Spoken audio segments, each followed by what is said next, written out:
long night of the Dark Ages covered Europe, and darkness covered the people, the lamp of truth still shone brightly in Scotland and Ireland. These two countries on the brink of the known world stood like a wall to resist the menace of advancing religious tyranny. Scotland in particular, like the Waldenses in northern Italy, found in her rugged mountains a fortress.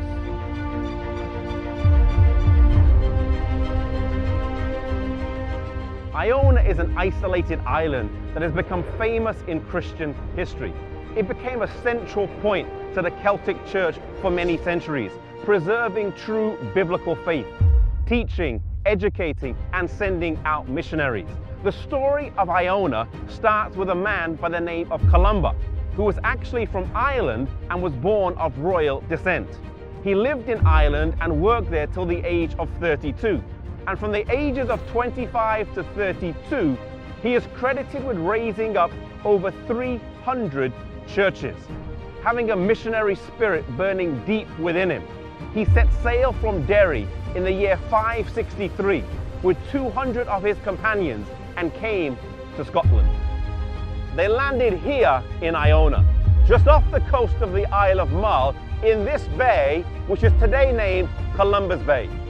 Despite finding a windswept and barren island, they built houses, planted crops, and founded a Christian school which would later attain the highest reputation for the pursuit of biblical study and science.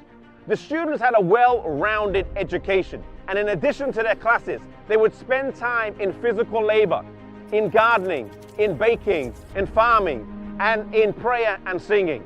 The students would frequently have to spend 18 years of study before they were ordained for the gospel ministry. It was not a monastery and they were not monks. It was a great mission training institute. The Bible was central to Columba and the school here in Iona. Columba built a church on the Bible and the Bible alone, and is credited with copying 300 copies of the New Testament himself with his own hands. Imagine how many copies his students and fellow faculty produced over the many years the school was based here on this little island of Iona. They followed the commandments of the Bible, including keeping the fourth commandment. In fact, the church here in Iona kept the Sabbath for several centuries. In many ways, the believers here were preserving a faith that was handed down to them over the generations since the earliest believers. They did not see themselves as reformers or as breaking away from Rome, for the faith that they kept had been around much longer. Columba labored here for 34 years before passing to his rest on the 9th of June, which was a Sabbath day. Iona would for many centuries be a leading center of the Celtic Church, sending missionaries out from the shores of Scotland flowing to the continental church. Columbus' followers would hold this island for 641 years before they were driven out by the Benedictine monks. Iona stands to us today and gives us lessons in the missionary work that took place here.